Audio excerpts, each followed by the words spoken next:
At 5:45 p.m. in Eastern Time on July 28, 2026, the Islamic Revolutionary Guard Corps fired a barrage of ballistic missiles at American forces across the Middle East. U.S. Central Command confirmed the attack within hours. Every missile was shot down. None got through. But the message landed anyway. After weeks of quiet diplomatic maneuvering, after mediators had worked to pull both sides back from the brink, after oil prices had briefly dropped 8% on hopes Washington might be easing off, Iran answered with a surprise strike meant to catch American forces off guard. CENTCOM's own wording told the real story. American troops, the command said, remain vigilant and at a high state of readiness, military language for something simpler and more human. Tens of thousands of U.S. service members spread across Kuwait, Qatar, Bahrain, Saudi Arabia, the UAE, Iraq, and Jordan are living with the constant possibility that the next siren won't be stopped in time. This isn't hypothetical. It's the documented reality of the American military footprint in the Middle East as of early August 2026. To understand how American troops ended up in the crosshairs of near-weekly Iranian missile fire, you have to go back to when this war began. On February 28, 2026, the United States and Israel launched coordinated airstrikes on Iran under the codename Operation Epic Fury. It wasn't limited or symbolic.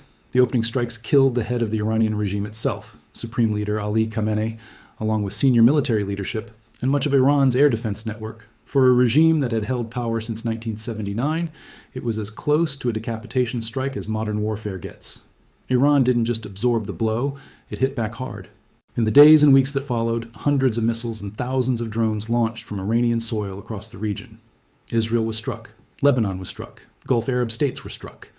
And American installations, the backbone of U.S. power projection in the region for 2 decades, became priority targets.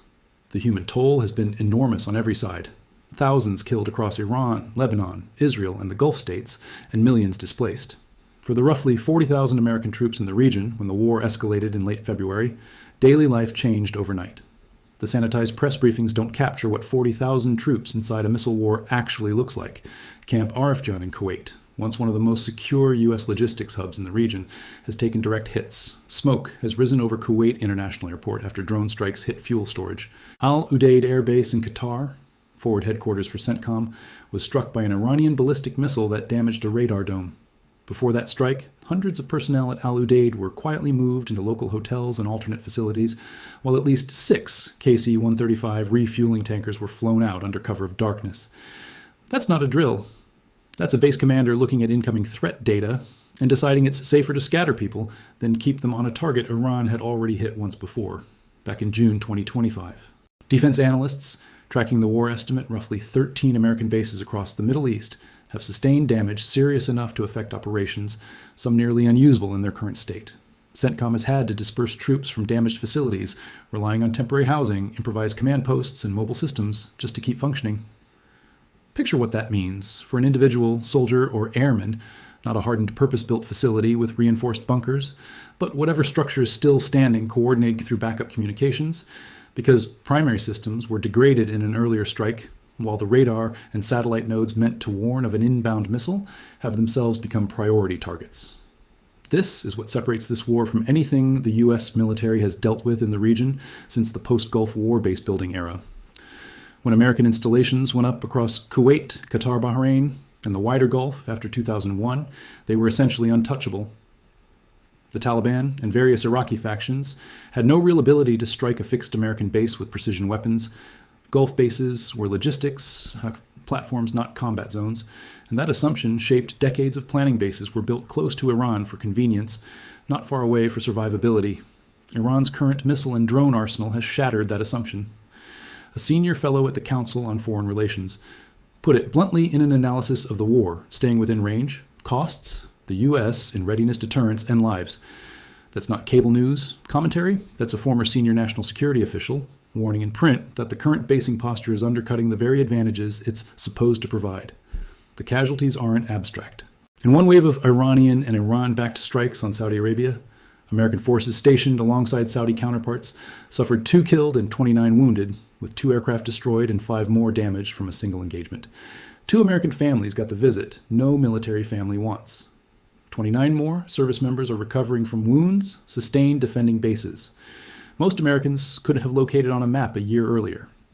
After the February strikes, Iran moved to close the Strait of Hormuz, a choke point that roughly a fifth of the world's oil supply passes through daily. The U.S. answered with its own naval blockade of Iranian ports, starting in mid-April, blocking Iranian tankers from transiting the strait at all. By the Pentagon's own estimate, that cost Iran close to $5 billion in lost oil revenue in about 6 weeks. Iran in turn used Houthi forces in Yemen to enforce a counter-blockade against Saudi oil tankers, at one point forcing a vessel to reverse course mid-transit. Saudi Arabia has had to shoot down Iran-backed drones over its own territory just to keep its energy infrastructure running. The war has also triggered one of the region's largest civilian evacuation efforts in years. Foreign embassies issued urgent travel warnings even before the first strikes landed, and airspace across large parts of the Middle East has closed intermittently ever since stranding travelers and forcing emergency repatriation flights. Strikes inside Iran have forced localized evacuations there too. All of this plays out simultaneously on the battlefield and in commodity markets. American families have felt the ripple effects of missiles fired 8,000 miles away every time gas prices spike on escalation news and ease on ceasefire rumors. This war hasn't stayed at one intensity. It's surged and receded repeatedly with American troops caught in the middle each time. After the February strikes and Iran's retaliatory barrage, a ceasefire attempt failed to hold. On May 7th, the U.S. struck southern Iran and Tehran again this time in response to Iran targeting American warships during a naval operation called Project Freedom. Itself launched after Iran began targeting vessels enforcing the blockade. Each side has treated the other's defensive moves as provocations, justifying further attacks with American troops positioned at the center the entire time. By late July, after another failed diplomatic pause, Iran launched the surprise ballistic missile attack, CENTCOM successfully intercepted. And now in early August, the situation has escalated again. U.S. officials say the United States plans to strike Iran again, possibly within days. President Trump, addressing a cabinet meeting, signaled the campaign is unlikely to end. Soon, saying American forces would be hitting Iran very hard. CENTCOM has reportedly prepared options for a sustained 2-week bombing campaign against Iran's remaining missile sites. The State Department has renewed travel warnings across the region, and Kuwait intercepted fresh Iranian drone attacks just this past weekend. By every available measure, this war is intensifying, not winding down.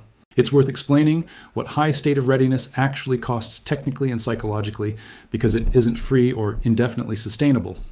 Missile defense isn't passive. It depends on interceptor missiles, radar tracking, and split-second decisions, night after night. Reporting from PBS and the AP has flagged a serious concern among defense experts.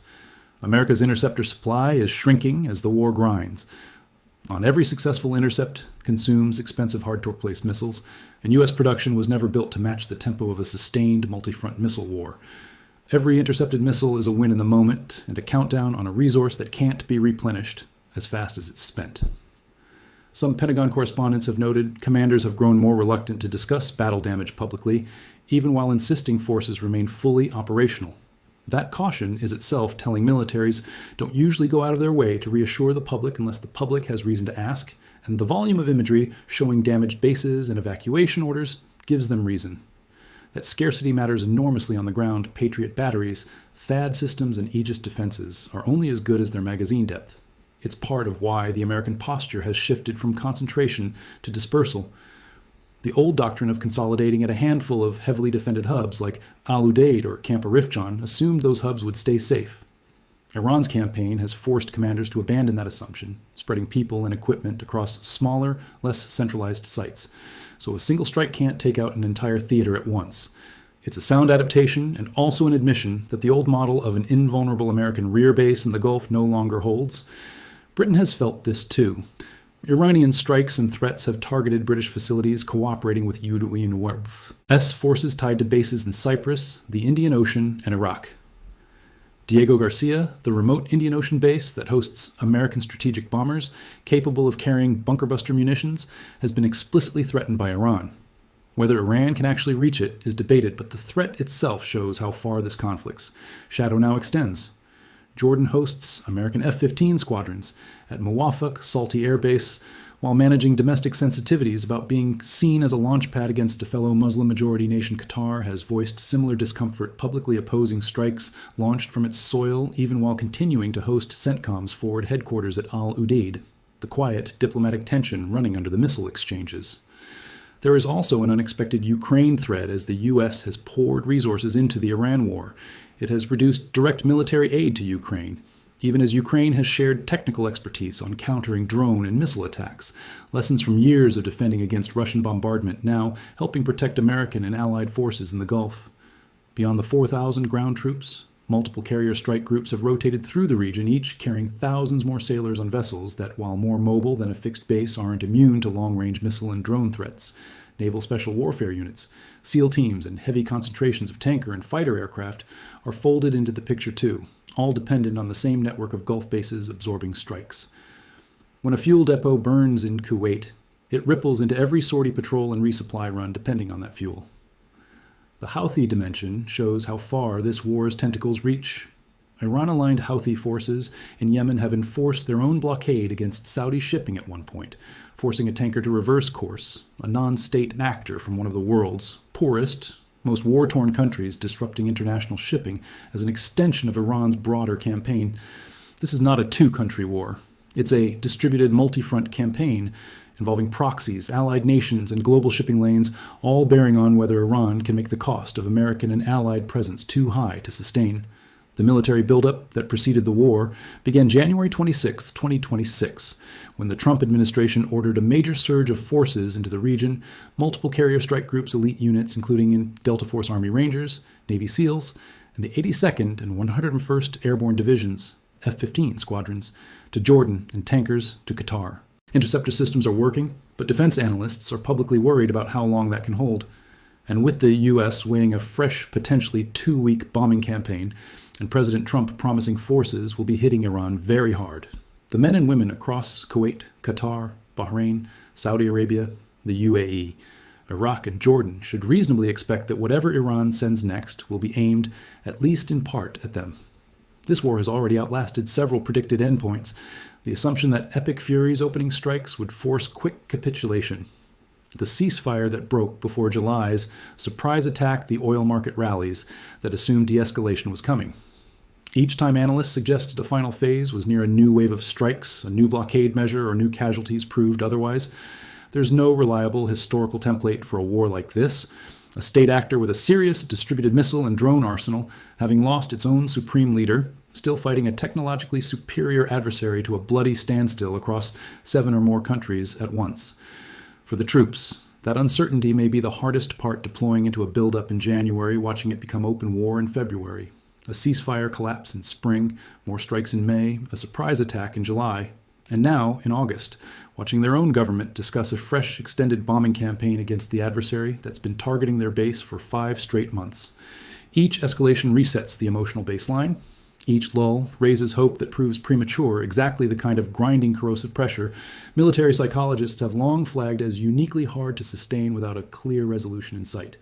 And still, night after night, American forces across the Gulf continue the watch radar operators tracking Patriot and THAAD crews, standing ready, air crews flying, refueling, and reconnaissance through contested airspace logistics personnel, keeping fuel, water, and ammunition, moving to bases that in places now look more like active combat zones than the secure rear installations they were built to be. Where this goes from here depends on decisions not yet made, public strikes not yet launched, and an Iranian response that, going by the pattern of the last 5 months, is almost certain to come. What isn't in doubt is the position American troops currently hold forward, exposed and directly in the path of whatever Iran decides to send next. The question hanging over the Pentagon, the White House, and every family with someone stationed at Al-Udeid Camp Arifjan or any of the other installations scattered across this war zone isn't whether Iran's missiles will keep coming. Recent history has already answered that. The real question is whether American defenses basing strategy and political will can adapt fast enough to keep pace with a threat that has already proven it can reach further than anyone expected when this war began.